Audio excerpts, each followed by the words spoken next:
Hari Om Tat Sat. Hari Om Tat Sat.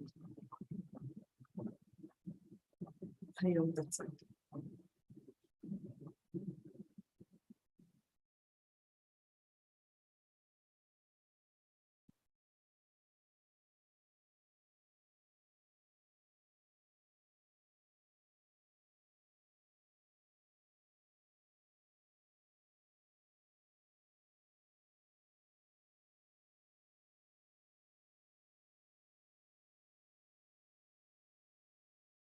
Namaste everyone.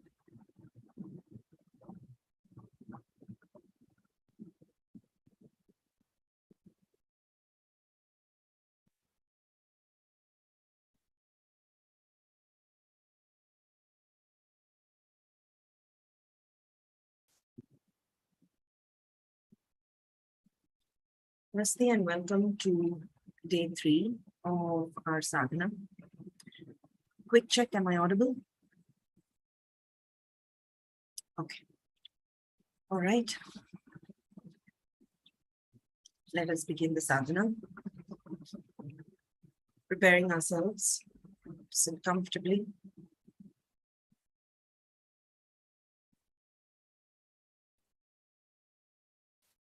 Take a few moments to gather your thoughts. Arrange your space, external space, internal space.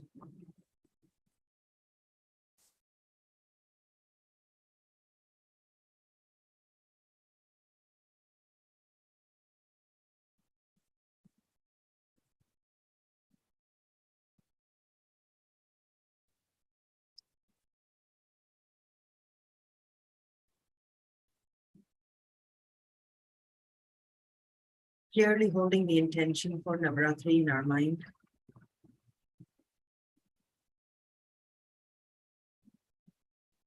Recognizing that any sadhana requires effort. Acknowledging your effort, even to begin the sadhana, and definitely acknowledging your effort to being here. This is an embodiment of grace.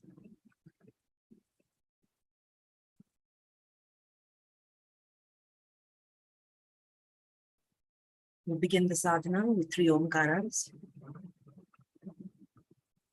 Preparing yourself, soft body, soft face, shoulders softening,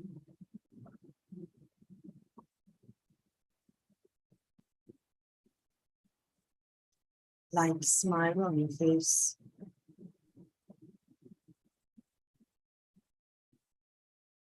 Taking a deep breath in.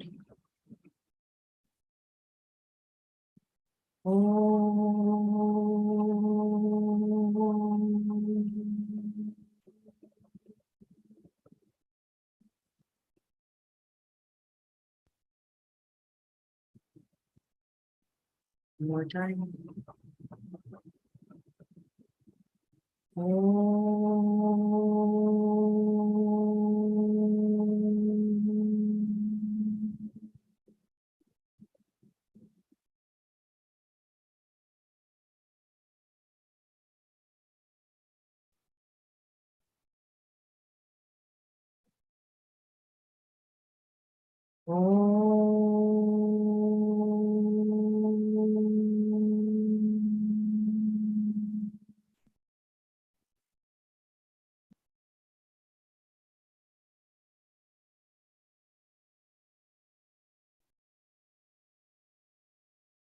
Om Shri Guru Bhyo Namaha Harihi Om.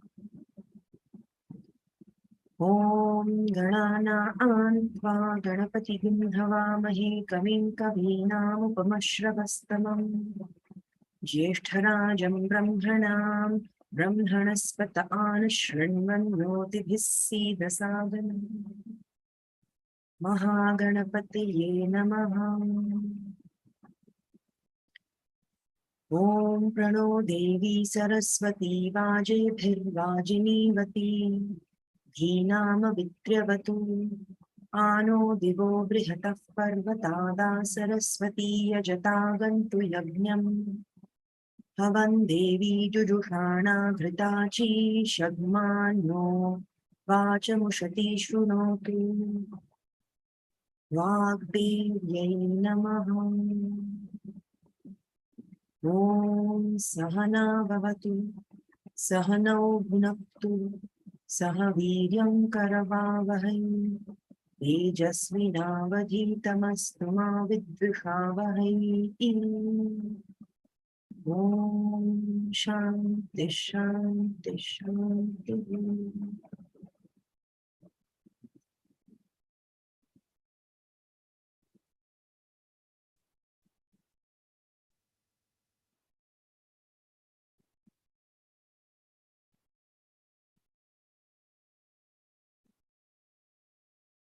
Allowing the sounds of the mantras to carry along with your breath. Become aware of the breath.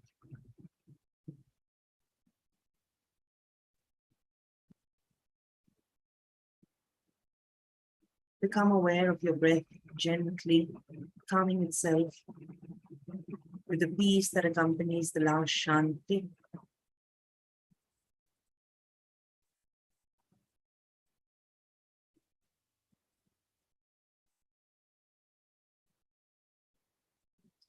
Inviting peace into your mind, especially if there is chaos around.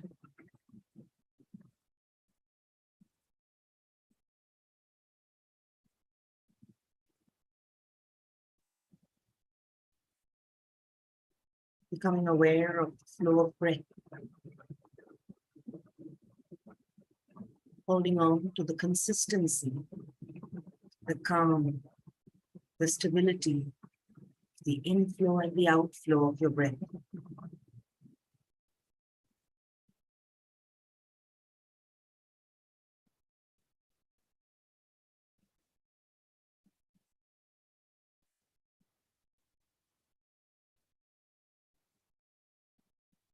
Watch the movement of your breath. And with every subsequent inhale, follow the direction a little deeper.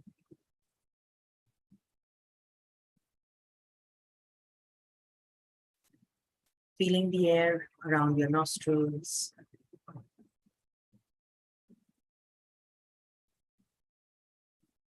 Feeling the air as it touches the insides of your nasal passages.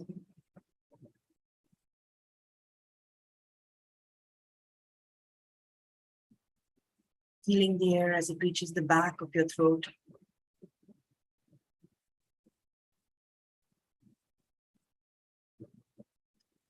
Becoming acutely aware of your breath as it moves further down towards your lungs.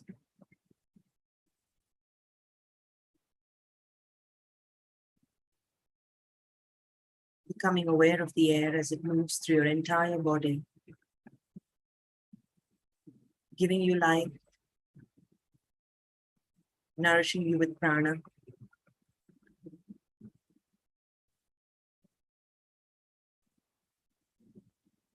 Becoming aware of how every cell of your body is alive.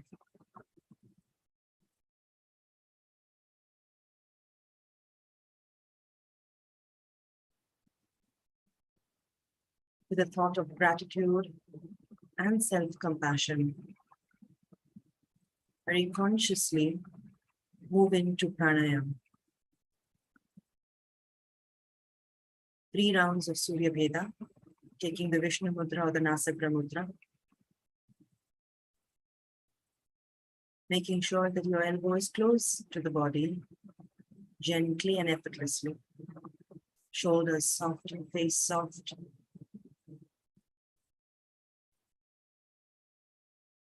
Resting your elbow in the palm of the opposite hand if required. 3 rounds of Surya Veda. Activating the Pingala Nadi.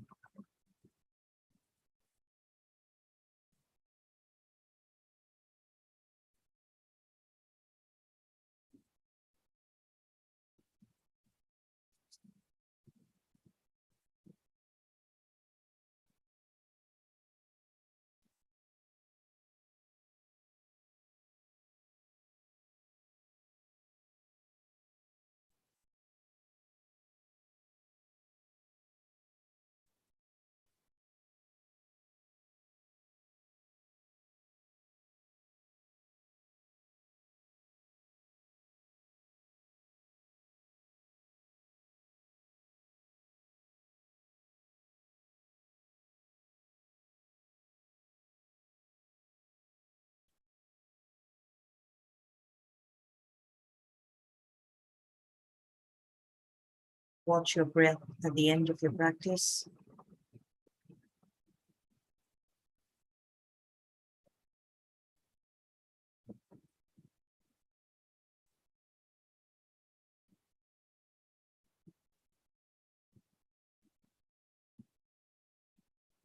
Resuming your mudra, Chandraghantayai.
Once again, watch your breath.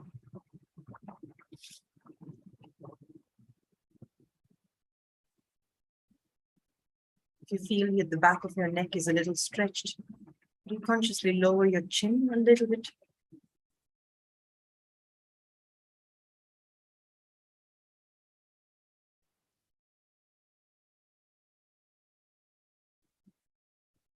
Once you're done with Chandraghantayai, lower your palm into your lap.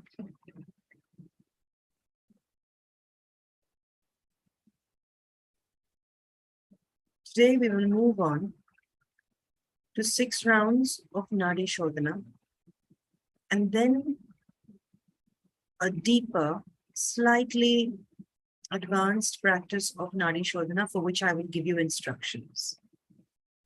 6 rounds of Nadi Shogana, the way you've been practicing for the past 2 days.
Wonderful practice.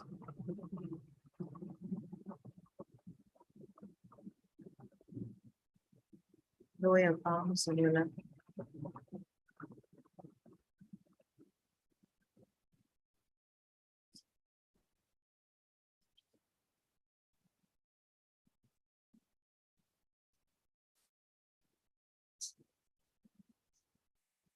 Very gently open your eyes.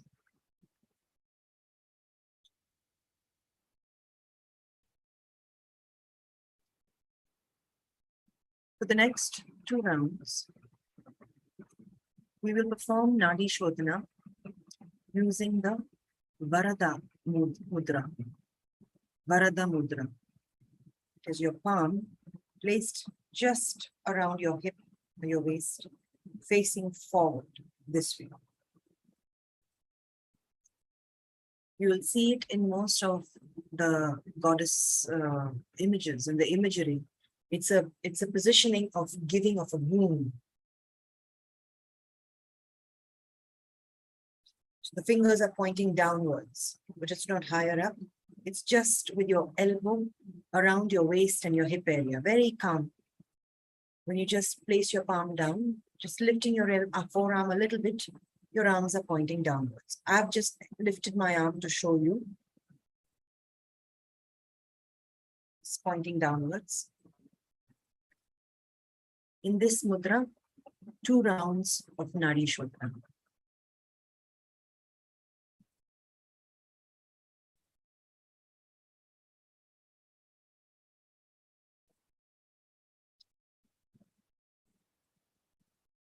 You will need to do this with your right hand, and the instruction is, Patty, if you lower your arm, please. I realize I didn't give you the rest of the instruction. It's advanced because you will not be using your fingers to open and close your nostrils. Okay? Nadi Shodhana or Anulom Vilom, where you will mentally feel the movement of air through your right nostril, hold it and exhale through the left. All the while with your right hand in Varada Mudra.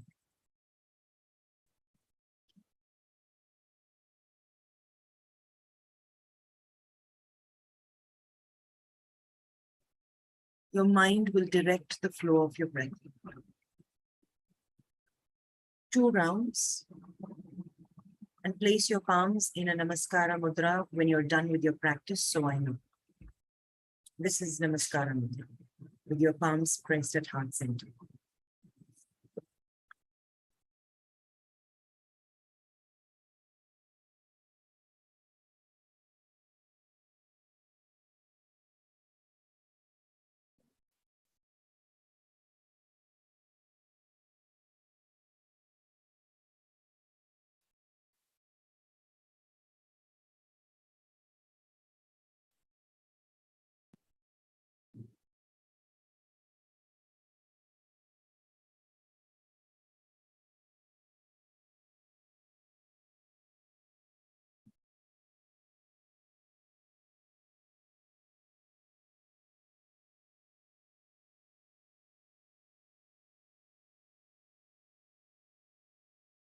Gently open your eyes at the end of your practice.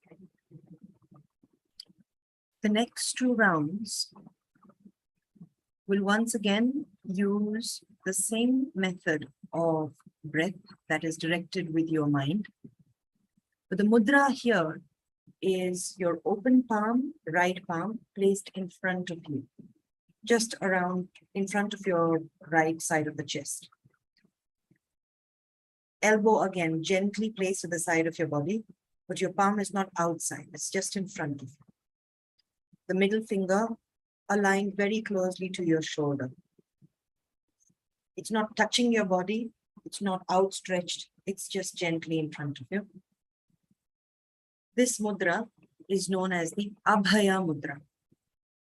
Abhaya, mudra for fearlessness.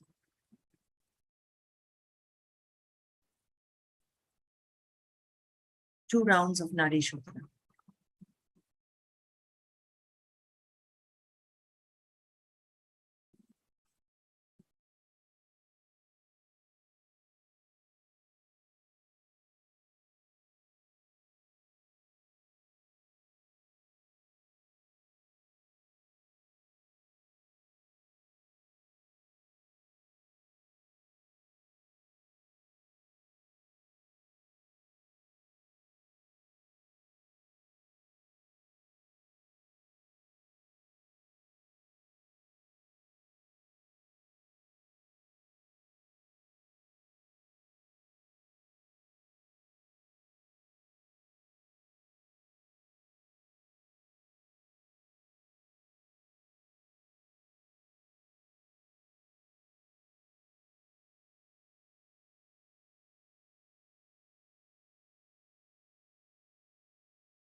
Keeping your eyes closed, lower your palms in your lap.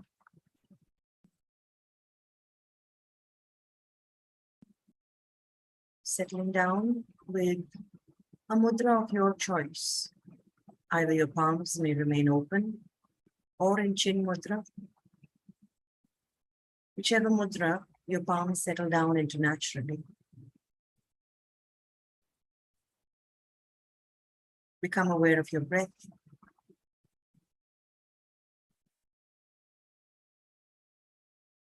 Become aware of sensations in your body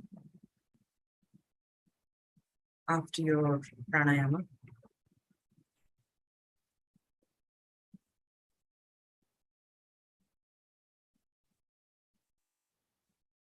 Now bring to mind your Guru Mantra if you've been initiated.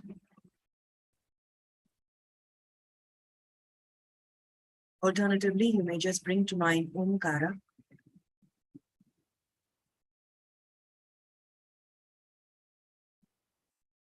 Mentally repeat your mantra.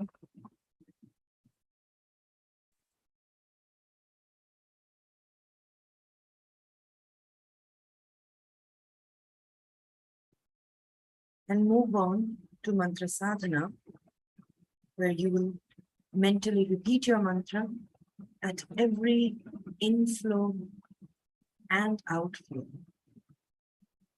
of your breath. I'll watch the time, let you know when to come out of your meditation and move on to the next phase.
Now very gently let go of your mantra and sit comfortably with your eyes closed.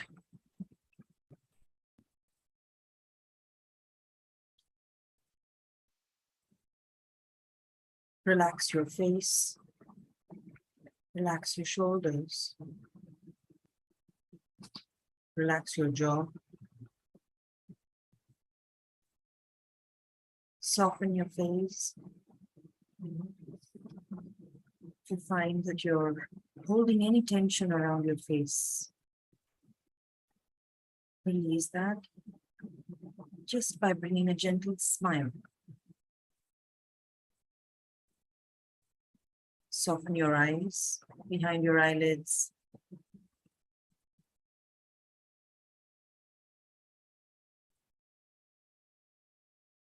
Keeping your eyes closed,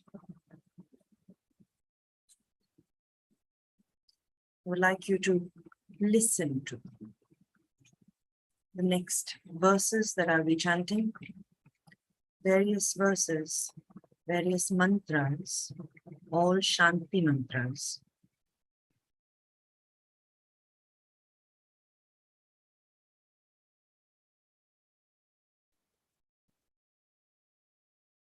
Om Bhadram Karneभिः शृणुयाम देवाः भद्रं पश्येमाक्षभिर्यजत्राः स्थिरैरङ्गैः सुष्ठुवागुंसुस्तनूभिः व्यशेम देवहितं यदायुः स्वस्ति न इन्द्रो वृद्धश्रवाः स्वस्ति नः पूषा विश्ववेदाः स्वस्ति नस्तार्क्ष्यो अरिष्टनेमिः स्वस्ति no बृहस्पतिर्दधातु ॐ शान्तिः शान्तिः शान्तिः ॐ नमो ब्रह्मणे नमो अस्त्वग्नये नमः पृथिव्यै नम ओषधीभ्यः नमो वाचे नमो वाचस्पतये नमो विष्णवे बृहते करोमि ॐ शान्तिः शान्तिः शान्तिः ॐ सन्त्वा सिञ्चामि यजुषा प्रजामायुर्धनं च ॐ शान्तिः शान्तिः शान्तिः ॐ शन्नो मित्रः शं वरुणः शन्नो भवत्यर्यमा शन्न इन्द्रो बृहस्पतिः शन्नो विष्णुरुक्रमः नमो ब्रह्मणे नमस्ते वायो त्वमेव प्रत्यक्षं ब्रह्मासि त्वमेव प्रत्यक्षं ब्रह्म वदिष्यामि ऋतं वदिष्यामि सत्यं वदिष्यामि तन्मामवतु तद्वक्तारमवतु अवतु माम् अवतु वक्तारम् ॐ शान्तिः शान्तिः शान्तिः ॐ तच्छंयोरावृणीमहे गातुं यज्ञाय गातुं यज्ञपतये दैवी सरस्वती दैवी स्वस्तिरस्तु नः ॐ तच्छंयोरावृणीमहे गातुं यज्ञाय गातुं यज्ञपतये दैवी स्वस्तिरस्तु नः स्वस्तिर्मानुषेभ्यः ऊर्ध्वं जिगातु भेषजम् शन्नो अस्तु द्विपदे शञ्चतुष्पदे ॐ शान्तिः शान्तिः शान्तिः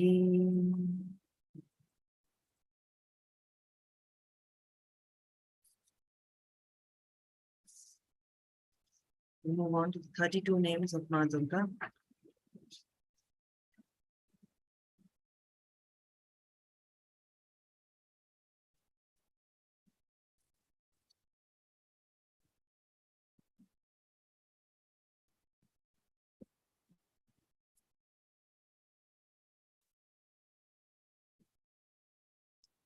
Om Durga Durgartishamani Durga Padvinivarini Durga Machedini Durga Sadhini Durga Nashini Durga Todharini Durga Nihantri Durga Mapaha Durga Madhyanada Durga Daitya Lokadavanala Durga Ma Loka Durga Matma Swarupini Durga Marga Prada Durga Mavidya Durga Mashrita Durga Madhyana Sanstana Durga Madhyana Bhasini Durga Moha Durga Maga Durga Martha Swarupini Durga Masura Samhantri Durga Ma Yudhadharini Durga Mangi Durga Mata Durgamya Durgameshwari Durga Bhima Durga Bhama Durga Bha Durga Darini Om Durga Durgartishamani Durga Padvinivarini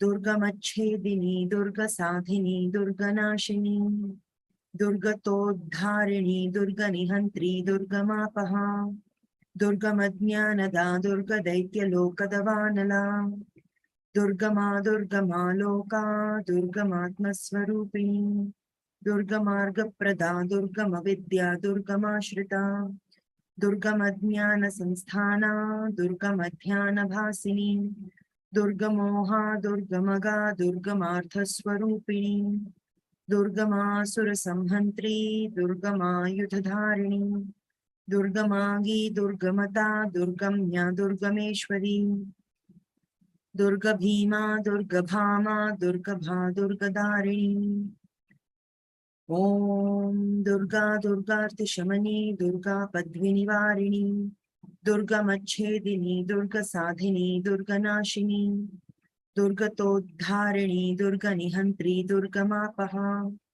Durga Madhyanada Durga Daitya Lokadavanala Durga Ma Loka Durga Matma Swarupini Durga Marga Prada Durga Mavidya Durga Mashrita Durga Madhyana Sanstana Durga Madhyana Bhasini Durga Moha Durga Maga Durga Martha Swarupini Durga Masura Samhantri Durga Ma Yudhadharini Durga Mangi Durga Mata Durgamya Durgameshwari Durga Bhima Durga Bhama Durga Bha Durga Darini Om Shanti Shanti Shanti Hari Om.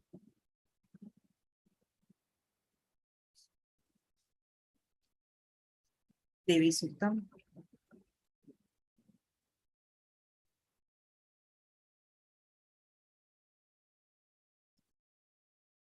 Om Devim Vachamajnayanta Devaha Tam Vishvarupah Pashavo Vadanti Sano Mandre Shamurjanduhana Dhenurvagasmanupasushritaitu Yadvagvadantyavichetanani Rashtri Devana Anyashasada Chatasra Ujanduduhe Payagumsi Vasvidasya Paramanjagama Anantamantadadhinirmitam Mahim Yasya An Deva Adadhurbojanani Eka Aksharan Dvipadavam Shatpadancha Vachan Deva Upajivanti Vishve Vachan Deva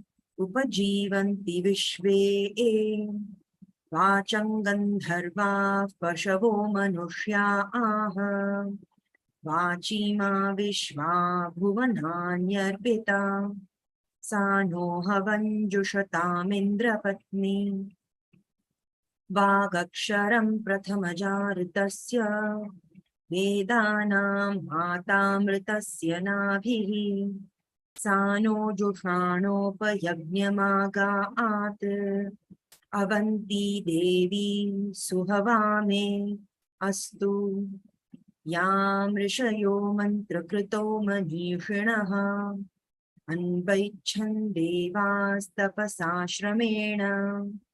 तान् देवीं वाचगं हविषा यजामहे सा no दधातु सुकृतस्य लोके चत्वारि वाक्परिमिता पदानि तानि विदुर्ब्राह्मणा ये मनीषिणः गुहात्रीणि निहितानि गयन्ति तुरीयं वाचो मनुष्या वदन्ति ॐ शान्ति शान्ति शान्तिः हरिः ॐ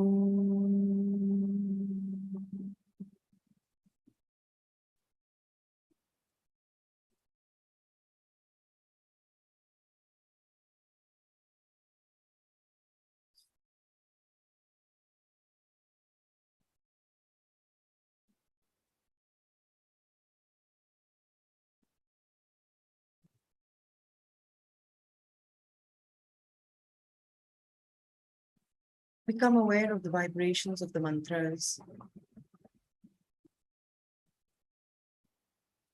Become aware of where in your body, the location, the place that you feel them the strongest.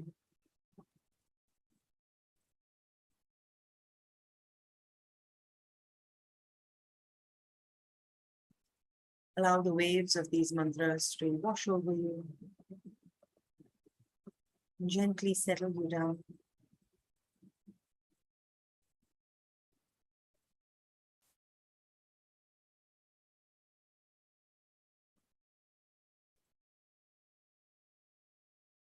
Once the vibration of these mantras have settled down within you, gently bring your attention to your body, the physical placement of your body, where you're seated, the feeling of your body on the floor or on your chair, the feeling of your palms,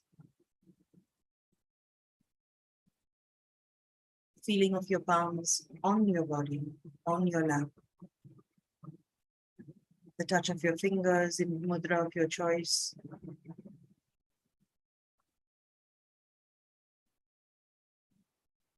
Feel the weight of your body on the earth.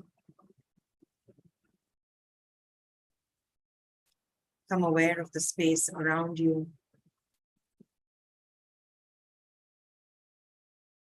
Mentally taking into account people around you, furniture around you, the space and the air around you. The sound of my voice as it reaches you.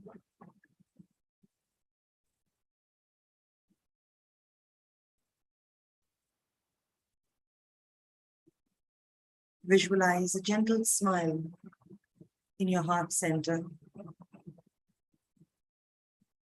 lighting up into a gentle smile on your face.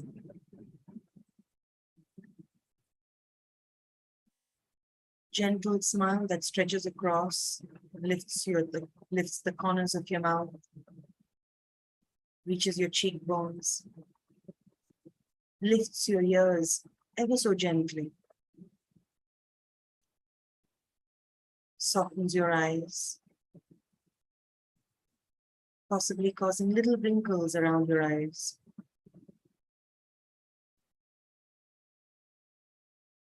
Bringing your palms together at heart center in Namaskara Mudra, Anjali Mudra, Prarthana Mudra. Tipping your chin downwards towards your chest, very gently. Rub your palms together.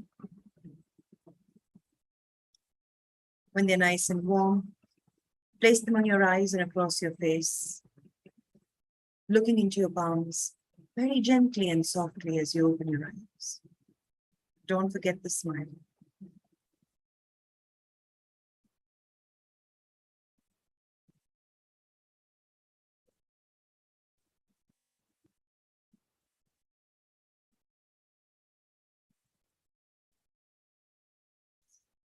Priyam Tat Sat.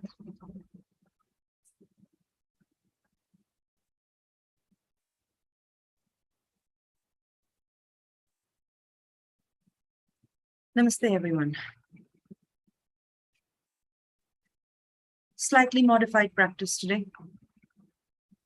New mantras. We'll come to the significance of the practice shortly. Let me tell you a little bit about the form of the mother today. Her name is Ma Chandraghanta. Chandraghanta. Chandra means the moon. Ghanta is the bell.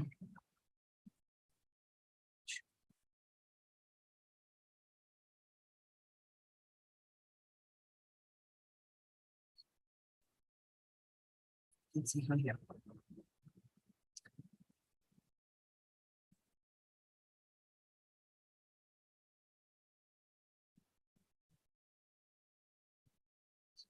She rides on a tigress. She's got 10 arms, 4 arms on the left, 4 arms on the left holding various weapons. And if you'll see, she's got a slightly different version, a modified Abhaya Mudra in the left arm here. Okay. And in the right arm, she's got various other symbols as well. She's got the bow, she's got the arrow, she's got a lotus, she holds a japamala. The japamala is there right across her chest, if you see it on the right arm. Her left, the front arm also is holding a kamandala, the water vessel. And then in particular, in her right arm, she also has the Abhaya Mudra, both mudras that you practice today. It's her right arm right in front, right here. I don't know if you can see my pointer. It's just this one here. But if you see her face, it's a face of serene compassion. There's a lot of serenity on her face in spite of holding all of these weapons in her arms. Okay. This is one of the kindest and most compassionate forms. All of them are. But this one in particular, because it talks about courage, talks about fearlessness, and at the same time, it talks about all of these abilities to vanquish evil with a sense of compassion, sense of kindness, a sense of grace. That we don't need to be constantly fighting, and we don't need to constantly have aggressive ways to bring in that sense of peace. I think this, okay, and before I close this image, Chandraghanta, there's a legend, there is a story behind it. So we've spoken about Ma Shailaputri, and we've spoken about Brahmacharini, and we said that in both of these, we know that they are incarnations, yes, different forms over different lifetimes. And in both of these, there was the yearning of Parvati in these different forms to unite with Shiva. Okay. In this particular one, and especially after the story of Brahmacharini, with that intense penance and with the grace of Lord Brahma, Shiva actually comes down to unite, or well, not comes down necessarily. In the visual imagery of it, we're saying that he's coming down, but he agrees to marry or unite with the mother, okay, with Parvati in this incarnation.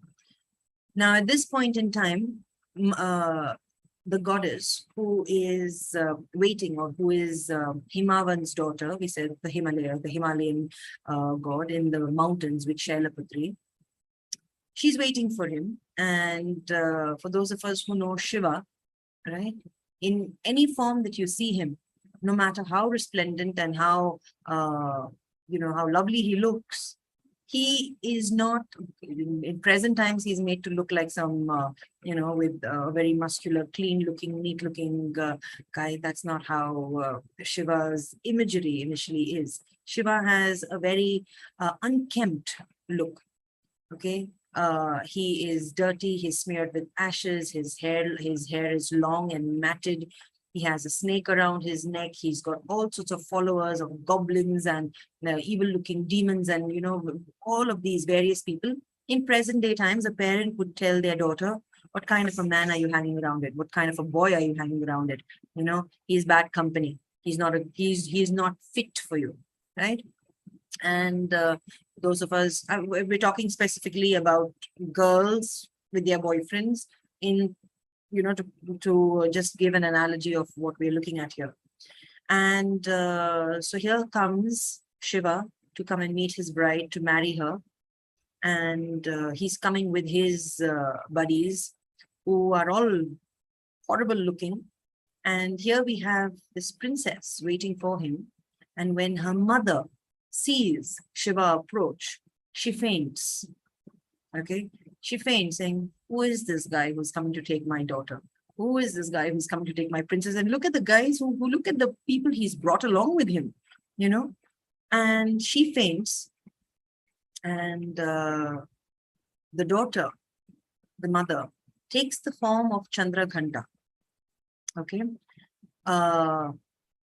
by also taking in the ghanta, which is the bell, right, announcing his arrival and also alerting him to her predicament, and at that point in time, with that sound and with that intention, where she takes on the form of Chandraghanta, Shiva's form is altered. So the people who sees him and his people as this polished and very appealing groom who's coming to marry the princess. She's still taken care of a lot of worries of her parents and her people. Okay, this is the story. This is one story about why she's taken that form. Now here I want to bring to draw your attention. So beyond that, well, they do get married in different senses, and there's no part 2 of that story that I have to share with you right now, or the sequel about what happened next. But you see the progression of the different forms the mother takes, prepared for war, prepared for the war on evil, in whichever way it is, but still with that composure of compassion and grace and peace and tranquility. And you see all of these words, they are all very lunar qualities. The qualities of introspection, the qualities that come from the moon.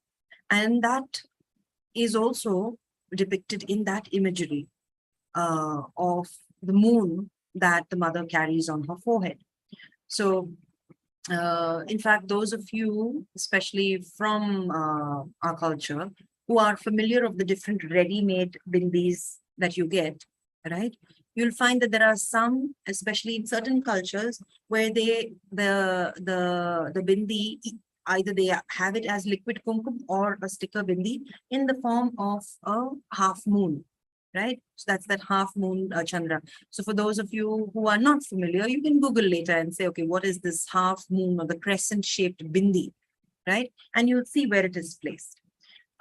See, we won't digress into the significance of the bindis. Maybe we'll speak about that some other time. But these kind of symbolic images are something that we still carry today in our culture. All right. It's another fact. It's a fact that not many of us in present day or in contemporary times, present times, are aware of the symbolism behind the usage of even these bindis. They don't know. Say, oh, this looks nice. It matches my dress, because you get them in different colors as well. Or it just completes my look. But you'll see that the shape of this bindi is there also in the Devi Bhagavatam. It's there in all of these Purana, in all these Puranic stories, right? And there is a symbolism. And it's important that when we do incorporate any of these things, that you don't just take them as cosmetic, right? That you really take the time to say, okay, is there a symbolic representation for this? And this is not just for those who are outside of our culture. This is very important. In fact, it is much more significant for those of us who are born into the culture to know what we're doing this for, right? And this is significant for me to say to all of you here, because we've got people, all of us, who do this active work of uplifting our culture and our heritage and our symbolic rituals and all of that, to not just say exactly like how Ma Chandraghanta is doing, not just go and point the fingers, but also introspect and say, what do I know about this before I ask someone else to know about it? What do I know about my own practice before I point a finger about somebody else or at someone else, right? You can't just say, oh, well, you know what? I'll find out whenever I want to. I can ask my mother, but you can't step into it, right? So it's important. But here, the key, not just about that part of it, of what we said, I know that sneaks in one way or the other, but the important part here is with the aspect of the Chandra, okay? Ma Chandraghanta invites us, not forces us, invites us to introspect, okay? And is significant in this entire period of what we call as Navaratri, the 9 nights. Why now? What is Ratri, night? What happens? What is supposed to happen during the night time? You're supposed to rest. You're supposed to sleep. That part of darkness is not the the misunderstood form of darkness is black and it's all things bad. No, darkness is the absence of light. It's the absence of being alert. It's the invitation to rest, to go into that slumber, to go into that, or to withdraw so that you can grow within. What happens in the winters? We don't have as much of sunlight, okay? We don't have as much of sunlight, but what happens if you look at it as sunlight above ground, and darkness underground? What happens in the dark? Root vegetables grow. The roots deepen. What is your major vegetable when we move into autumn, fall, and winter? Root vegetables, or the vegetables that are holding on to a lot of energy, right? You don't have potatoes and pumpkins as much in the summer. They give you more heat. So the dark, the night time, is a time when we are supposed to withdraw, introspect, and tap in to the energy of the moon, the lunar aspect of our own selves, the water aspect within ourselves. What does the moon and the water do? Not just affect the tides, it affects the water in our bodies as well. But what does water do? Water purifies, water balances, water cleanses. So water is very important. All of these things also give us the sense of purity, the sense of abundance, and this boon of immense compassion, many, many, many opportunities, and many opportunities for everything. But largely, our larger goal as sadhakas is always about moksha. It's always that emancipation, that sense of liberation from all of these things that we are looking outwardly for, right? We're looking at things, everything that we look at is a thing. Everything that we wish for is a thing. When we talk about, and it doesn't have to be a thing that you touch, it's a noun, it's an abstract noun, but that abstract desire is still external. When we look at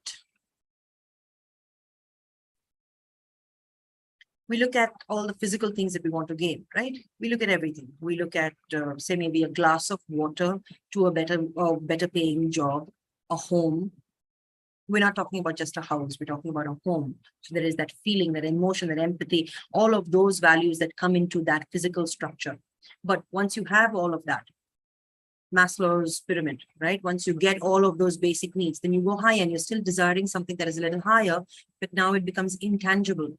Now you're looking for companionship. Then you're looking for a little bit something more. Then you say, okay, companionship gone. I mean, now we know it, we have it. Okay, now what next? Until you come to start desiring those things that are higher qualities, but they are still elements that you're looking to achieve. And then you do all of these different practices. But what are you looking for? You're still looking for something. That is all external.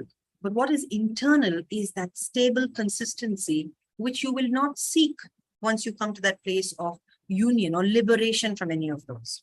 right? When you're free from all of those desires, then, moksha is the state of your being. But are we there yet? No. Are we ready for it? Well, we're ready to continue desiring it. We're ready to say, yeah, you know what? I'd like to get to the phase of not desiring it, but we have it. So why does all of that fit into this conversation? That fits into this conversation because it's asking us to pause and introspect. That's it. We just have to pause and introspect. And that introspection is what's happening on this night. Not only on this night. It's a reminder. For those of us who've been doing, say, the Navaratri Sadhana 2 times a year, or at least 1 time a year with me. This year it was only 1. We didn't do the last Navaratri Sadhana earlier this year. But for those of us who've been doing it twice a year at the very least, or even once a year at the very least, I apologize. You know that we don't just introspect only on day 3, right? You'll introspect on day 1 and you'll introspect on the rest of the days of the year as well. But the invitation is to tap into and say, am I going deeper? Okay. But in all of this, when I want to now circle back to the practice that we had, and we said, okay, I did connect it with the imagery where you saw that it's Ma sitting in her Abhaya and Navaratri Mudra, doing what? Giving the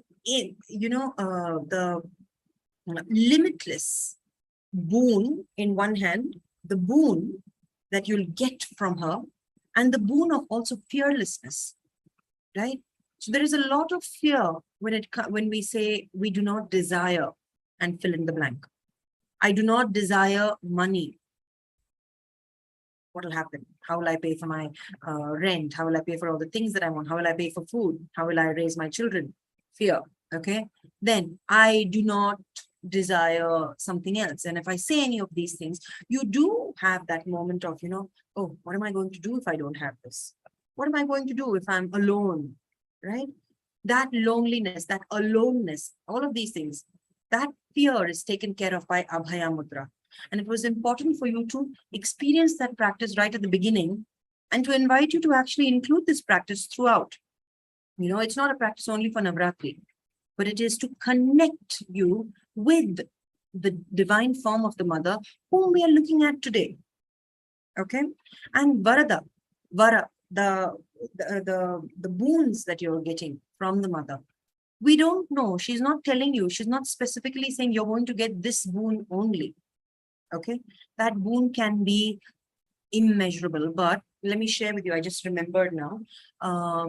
About 9 years ago, one of my teachers had, and this is when I was first studying the Bhagavad Gita properly with a teacher.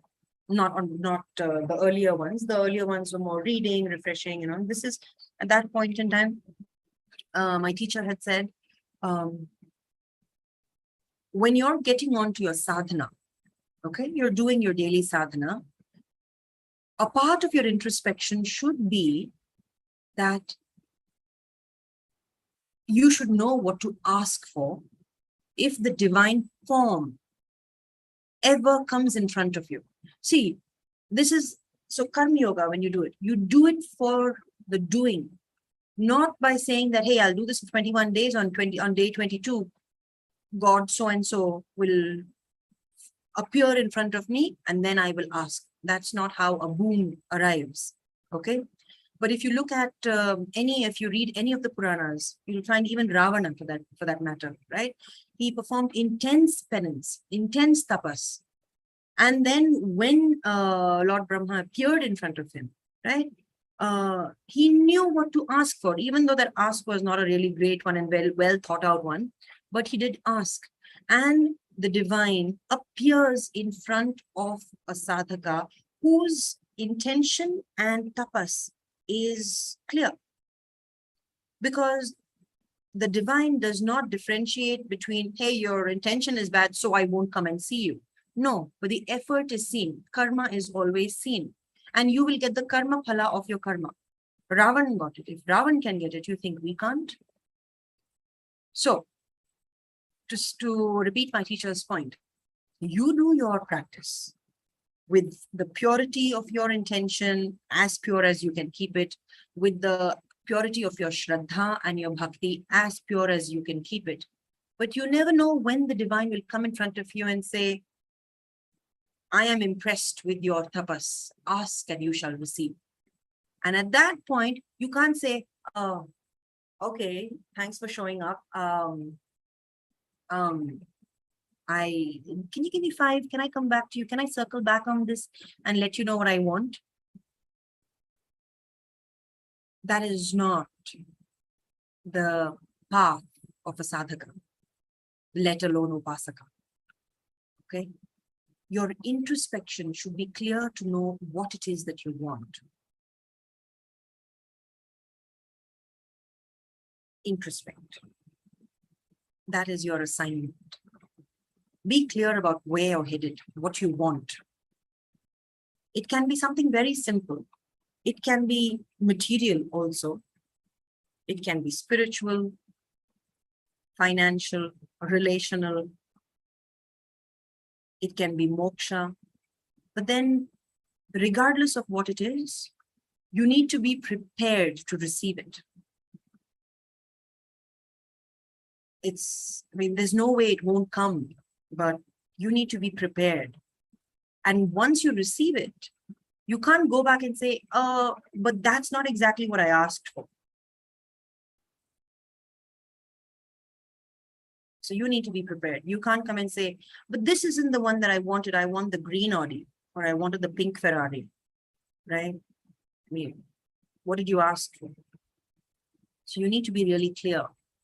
And you need to purify that clarity so that you know that when you're asking for something, you're asking as a sadhaka, and your sadhana is not hooked into something that is very transient and something that will perish tomorrow. It needs to be an imperishable, sustainable, indivisible, unending, and all of these forms and all of these describing words, all of these adjectives that I'm using are all to divine, or are all to describe the divine, which is all by itself indescribable.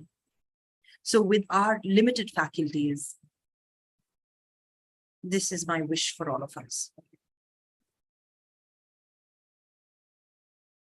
Any thoughts? Please feel free to write in, to share. If you'd like to come and say something at this point, please feel free to. Thank you for those of you who have been writing in. I do appreciate them very, very much, because apart from mantras that I bring in, and I'll just take a minute, apart from mantras that I bring in, and I do make mistakes sometimes with the mantras as well, okay? I made 3 mistakes today in the mantras. I repeated one, another I didn't. I'll have to do my own penance for that separately, but I'm letting you know beforehand that there are 2 mistakes in the mantras today, okay? One is a slip of the tongue, and the other one was my bad, okay? But apart from those, the satsang in itself is not prepared, okay? The satsang, this conversation that I share with you, is not prepared. There are no notes for it, nothing here, just the usual mess. But the satsang is inspired. The satsang is whatever needs to be said, whatever needs to be shared, okay? But it is not something I'm winging, all right? I'm not faking it to make it. I'm not. It is something that I know, that I have been taught, that I have heard from my teachers, that I have been explained by my teachers and elders being teachers as well, okay? So it's not something that I inferred. And I'd like you to just take that in as a gift of abundance from the mother that comes through various teachers who are there to nurture and nourish us along the way.